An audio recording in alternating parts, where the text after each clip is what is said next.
साथियों नमस्कार। राजस्थान बोर्ड के विद्यार्थी हैं तो विशेष है, अति विशेष है। माध्यमिक शिक्षा बोर्ड अजमेर राजस्थान द्वारा और जिनके निदेशालय जो है वो बीकानेर में है, अभी कुछ महत्वपूर्ण निर्णय लिए गए हैं और ये निर्णय निश्चित तौर पर हमारी 10वीं और 12वीं बोर्ड की परीक्षा से संबंधित है। और परीक्षा से संबंधित होने के साथ साथ ही इनका संबंध जो है वो हमारे बोर्ड के पेपर पैटर्न से है कि प्रश्न पत्र कैसा आएगा। देखिए, परीक्षा की तारीख क्या होगी ये इतना महत्वपूर्ण नहीं है, क्योंकि परीक्षा की तारीख घोषित होगी, आप सब लोग तैयारी करेंगे, लेकिन तैयारी किसकी करेंगे ये महत्वपूर्ण है। तो तैयारी तो हम क्या करते हैं, क्वेश्चन पेपर्स की करते हैं, प्रश्न पत्रों की करते हैं। प्रश्न पत्रों से ही आपका जिसे कहते हैं परिणाम आता है कि कौन आपके पास में उत्तीर्ण हो गया, कौन अनुत्तीर्ण हो गया, कौन पास हो गया, कौन फेल हो गया। ठीक है ना, उत्तीर्ण और अनुत्तीर्ण होने का फैसला प्रश्न पत्र लेते हैं। और जब प्रश्न पत्रों के पैटर्न पर कि किस तरह का पेपर पैटर्न होगा उस पर बदलाव होता है, तो शिक्षक का सबसे ज्यादा दायित्व बनता है कि वो विद्यार्थी को ये बता के रखे कि भाई ये बदलाव है और आपको अपनी तैयारी में इस तरह के परिवर्तन ले आने चाहिए और सकारात्मक सोचते हुए लाने चाहिए।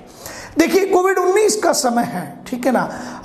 निश्चित तौर पर ये आसान दौर नहीं है, कठिन दौर है।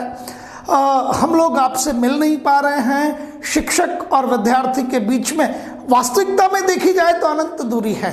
आभासी दूरी जरूर आप कह सकते हैं कि ऑनलाइन माध्यम से पढ़ रहे हैं, लेकिन ऑनलाइन माध्यम से कौन कितना पढ़ पाता है, एक शिक्षक होने के नाते मैं भी समझता हूं और एक विद्यार्थी होने के नाते आप भी समझ रहे होंगे, है ना। तो क्या परिवर्तन हुआ उसे समझिए, उस कठिन दौर से कैसे आगे उबरना है उसे भी समझिए। निश्चित बात है कि बोर्ड ने एक सकारात्मक परिवर्तन किया है, विद्यार्थियों के हित में परिवर्तन किया है। और ये 10वीं बोर्ड के लिए, 12वीं बोर्ड के लिए वस्तुतः तो 9वीं से 12वीं के विद्यार्थियों के लिए है, 9वीं से 12वीं के विद्यार्थियों के लिए है। तो मुझे पहली चीज तो ये बतानी है कि आप चाहे 10वीं बोर्ड के विद्यार्थी हो चाहे आप 12वीं बोर्ड के विद्यार्थी हो, अभी मैं चिंतित नहीं हूं 9वीं और 11वीं के विद्यार्थियों को लेके, मेरी ज्यादा चिंता नहीं है। लेकिन मेरी चिंता निश्चित बात है कि 10वीं और 12वीं बोर्ड के विद्यार्थियों को लेके अत्यधिक है। और उसका कारण है क्योंकि आपको ये जो 12वीं बोर्ड का आपका प्रश्न पत्र आने वाला है और ये एग्जाम जिसे आप कहते हैं, परीक्षा जिसे कहते हैं, ये आपके लिए बहुत महत्वपूर्ण है।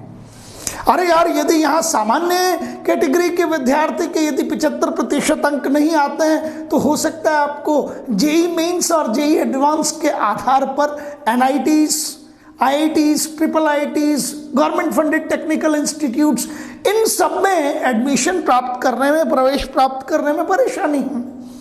अरे भाई, 2020 में तो चलिए आपने प्रतिशत का जो पात्रता थी उसे हटा दिया था, लेकिन क्या वो 2021 में हटेगा या रहेगा ये भी मालूम थोड़ी है, पता थोड़ी है। ये तो कल 10 दिसंबर को प्रातःकाल 10 बजे आप सब भी तैयार रहिएगा, ताकि आप हमारे कैबिनेट मिनिस्टर जो हैं मानव संसाधन विकास मंत्री रमेश पोखरियाल साहब जो 10 बजे एक वेबिनार लेने वाले हैं, तो आप अपनी मनोभावनाओं को वहां बता सकें कि हम ये चाहते हैं। ठीक है, चलिए मुद्दे पर आते हैं वापस से।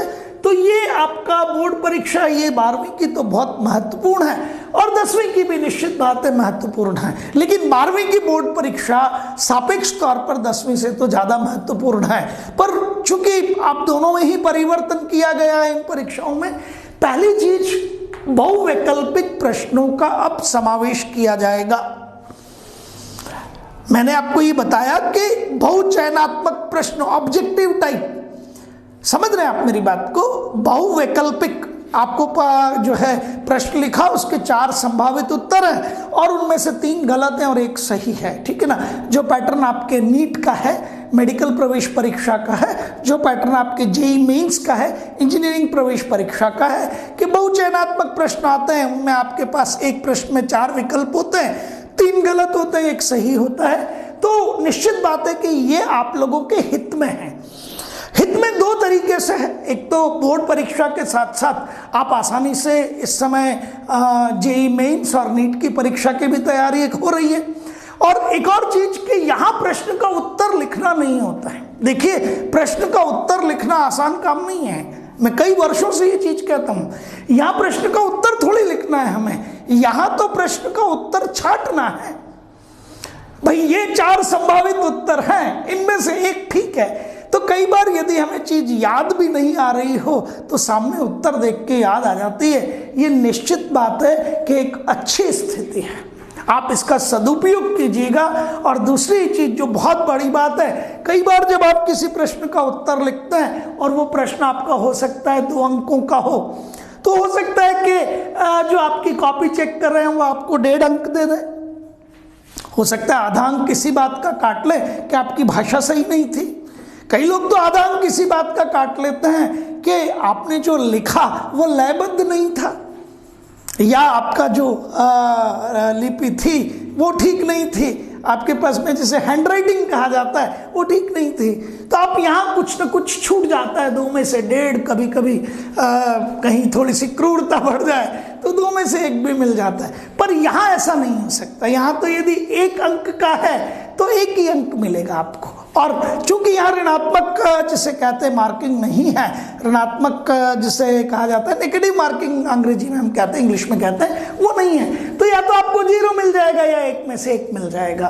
तो पहली चीज, अब आपको परिवर्तन क्या करना है पढ़ाई के तौर तरीके में, कि आपको बहुवैकल्पिक प्रश्नों को भी हल करने की तैयारी करनी है। अभी ये मालूम नहीं है कि बहुवैकल्पिक प्रश्न कितने आएंगे, हो सकता है आज या कल में सारी की सारी जानकारी निदेशालय बीकानेर से मिल जाए, पर उससे हमें कहीं कोई भयभीत होने की आवश्यकता नहीं है।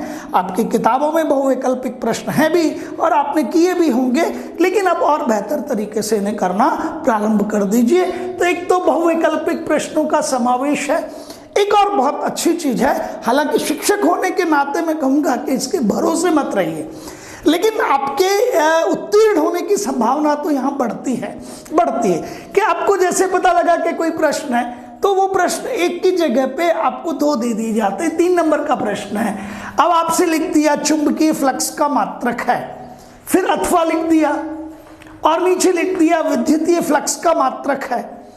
अब हो सकता है कि आपको विद्युतीय फ्लक्स का मात्रक तो आता हो लेकिन चुंबकीय फ्लक्स का मात्रक नहीं आता हो सकता है, संभावना है। तो यदि ये अथवा नहीं होता और प्रश्न सिर्फ ये होता चुंबकीय फ्लक्स का मात्रक लिखिए, तो फिर आप अंक खो देते।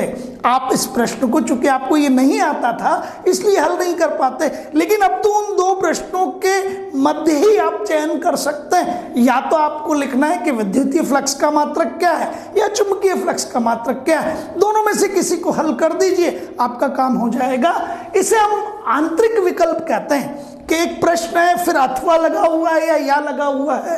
तो इस तरह के प्रश्न आपको अब मिलेंगे, ज्यादा मिलेंगे, है ना। आसानी होगी कि या तो ये कर लीजिए या ये कर लीजिए, दोनों में से कोई सा एक करके आप काम चला लीजिए, तो ये बहुत आसान होगा आपके लिए। पर इसका ये अर्थ मत निकालिएगा कि आप अपनी पढ़ाई को कम कर दें, है ना।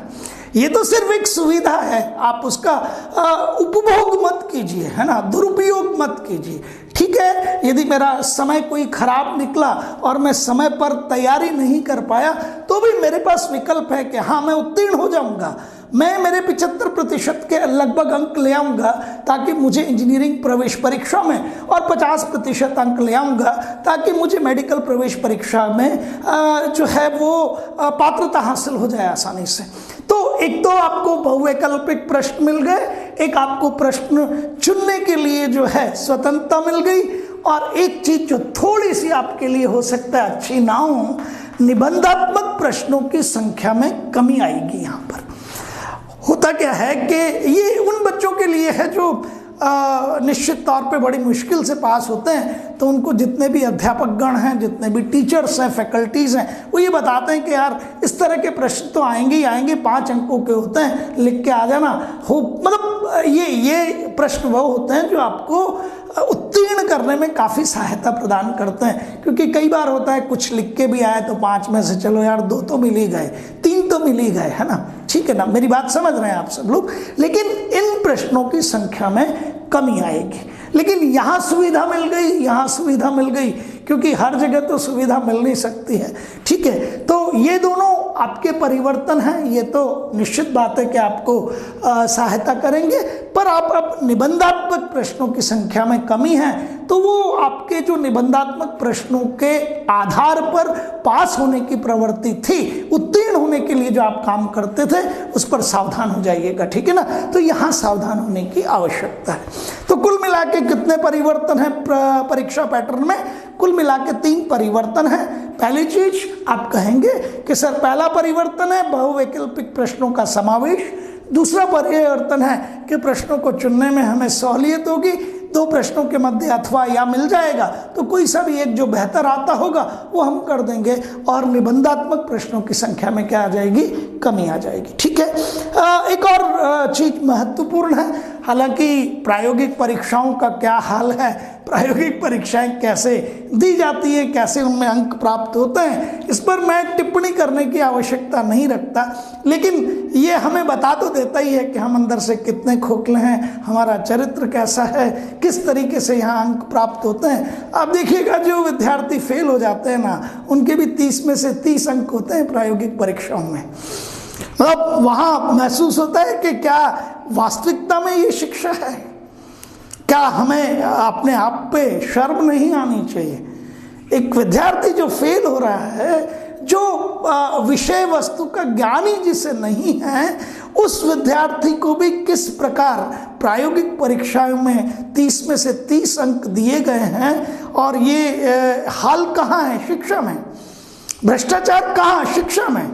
खतरनाक चीज है, लेकिन मैं इस पहलू को देखना नहीं चाहता। उजागर मैंने इसलिए कर दिया है कि हम सुधरें। मेरा कर्तव्य एक शिक्षक होने के नाते कि मैं इस चीज को उजागर करूं, इस व्यवस्था के खिलाफ अपनी आवाज जरूर उठाऊं। ये मेरा कर्तव्य है, इसलिए मैंने पूरा किया। नाराज भी हूं मैं यहाँ पर। हाँ, यदि कोई प्रतिभाशाली व्यक्ति है, प्रतिभाशाली विद्यार्थी है, तो आप समझ सकते हैं, तब तो हमें समझ आता है ना। लेकिन ऐसा विद्यार्थी जो फेल ही हो गया है, उसको भी आप 30 में से 30, तो उसने प्राप्त थोड़ी किए हैं वो अंक, ये तो आप समझ सकते हैं, उसे तो दिए गए होंगे। पर छोड़िए नकारात्मक बातों को, बिल्कुल दिमाग से निकाल दीजिए, अच्छी चीज पे आइए। प्रायोगिक परीक्षा में भी बदलाव है। एक तो अब आपको 10 प्रयोग निश्चित हो जाएंगे। अभी चूंकि कक्षाएं लगी नहीं है, लेकिन अब आपकी कक्षाएं लगेंगी, और मेरे ख्याल से एक आध दिन में ही आपके जितने भी विद्यालय के प्रशासन के लोग हैं, वो आपको बता देंगे कि आपको प्रायोगिक परीक्षा के लिए किस दिन आना है, कैसे आना है ना। और आपको कोई 10 प्रयोग कराए जाएंगे, और उन 10 प्रयोगों के लिए आपको निश्चित बात है कि एक प्रैक्टिकल फाइल, फिर से मैं मुस्कुराया हूँ, मेरी मुस्कुराहट के पीछे निश्चित बात है कि वो चीज़ छिपी हुई है कि हम प्रैक्टिकल फाइल, अभ्यास पुस्तिका जो है वो बनाते नहीं हैं। ठीक है ना, उसे हम निश्चित तौर पे कहीं ना कहीं से हल्के शब्दों का उपयोग करते हुए कहता हूँ टीप लेते हैं, जो गलत प्रवृत्ति है। यदि आप उन्हें बनाएं तो निश्चित तौर पर आप अपने विषय वस्तु की कई सारी चीज़ों को तो वैसे ही पढ़ सकते हैं। क्या मैं भौतिक शास्त्र पढ़ाता हूँ विद्यार्थियों को, भौतिक विज्ञान पढ़ाता हूँ, फिजिक्स। अरे भाई, मीटर ब्रिज हर जगह आपके कोर्स में है 12वीं में, ठीक है ना। व्हीट स्टोन ब्रिज आपके कोर्स में है, पोटेंशियोमीटर जिसे विभव मापी कहते हैं वो कोर्स में है आपके पास में, ओम के नियम का सत्यापन कोर्स में है, डायोड ट्रांजिस्टर ये सब कोर्स में है। यही तो आपके प्रायोगिक परीक्षाओं का कोर्स है।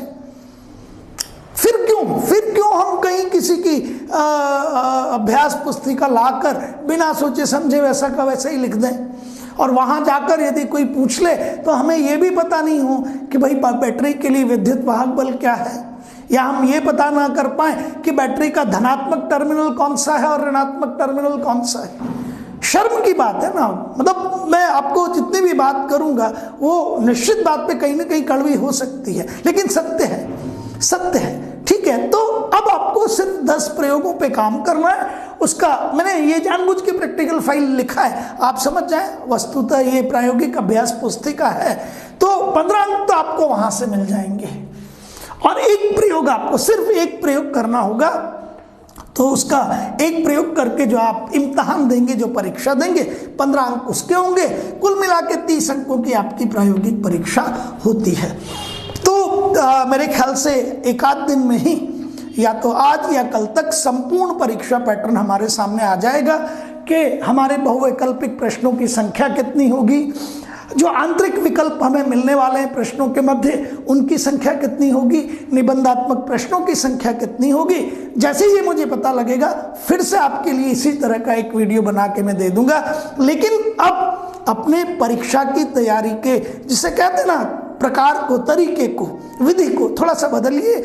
बहुवैकल्पिक प्रश्नों की तैयारी कीजिए, निबंधात्मक प्रश्नों का भरोसा छोड़िए, कम कीजिए, है ना। और अब थोड़ा सा खुश हो जाइए कि हाँ, यदि कुछ चीज़ नहीं आती होगी तभी उसके विकल्प के रूप में कोई दूसरा प्रश्न मिलेगा और मैं उसको कर दूंगा। सकारात्मक रहिए और सकारात्मक रहते हुए पढ़ते रहिए। शुक्रिया, धन्यवाद।